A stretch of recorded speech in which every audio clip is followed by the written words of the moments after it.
Frank Sinatra, the voice, the man who defined what it meant to be cool in the 20th century. When you think of him, what comes to mind? Perfect suits, Las Vegas, hypnotic blue eyes, and girls fainting in the audience, right? But to the United States government, Frank Sinatra wasn't just a singer. He was a national security concern. For more than 40 years, the FBI, led by the paranoid J. Edgar Hoover, kept Sinatra under surveillance. They tapped his phones, followed his movements, and compiled a massive secret dossier. We're talking about 1,275 pages. But what was inside? Connections to the Mafia, communist espionage, or just the obsession of an FBI director who hated the singer's lifestyle? Today, we're opening the Sinatra dossier.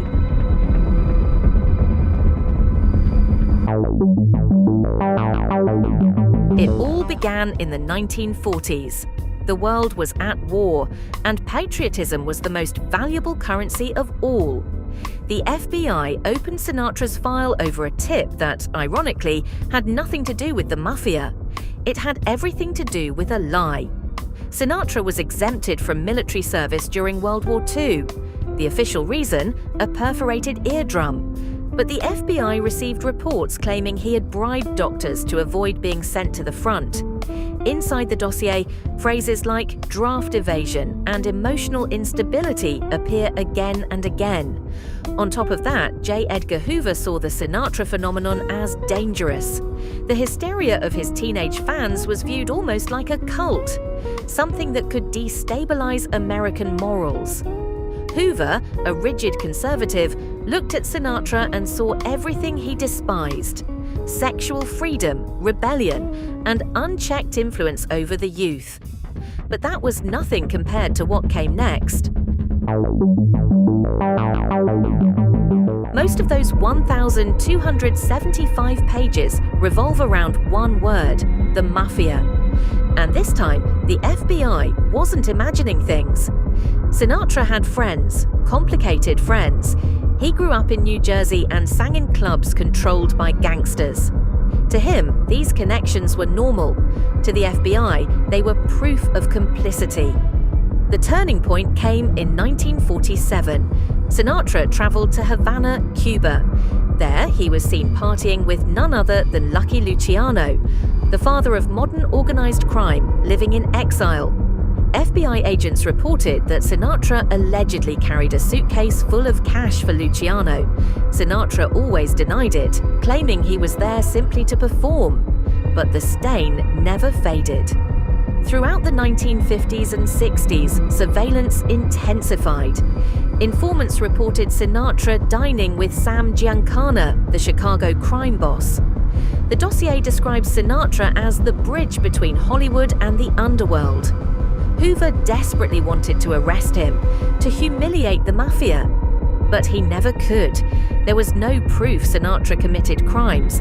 He simply spent time with those who did. And here, the story turns into something straight out of a spy movie.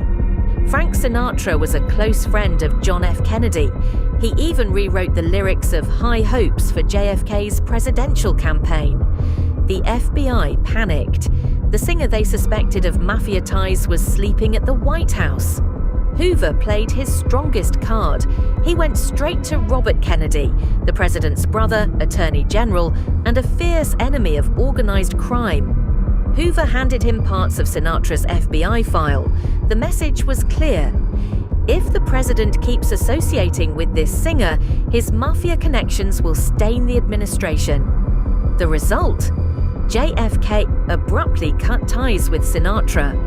Frank, who had even built a helipad at his home to welcome the president, was publicly humiliated. The FBI dossier cost Sinatra his most powerful friendship.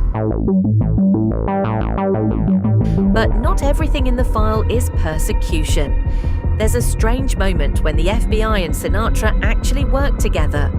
In 1963, Frank Sinatra Jr., the singer's son, was kidnapped.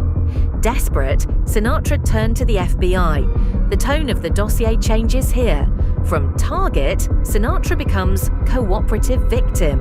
The FBI solved the case quickly, arrested the kidnappers, and recovered the ransom money. For a brief moment, the Cold War between the voice and the law came to a truce, but only for a moment. Frank Sinatra died in 1998. Shortly after, thanks to the Freedom of Information Act, the FBI released his dossier. And the verdict? Across 1,275 pages, there is no definitive proof that Sinatra was a Mafia member or a communist spy.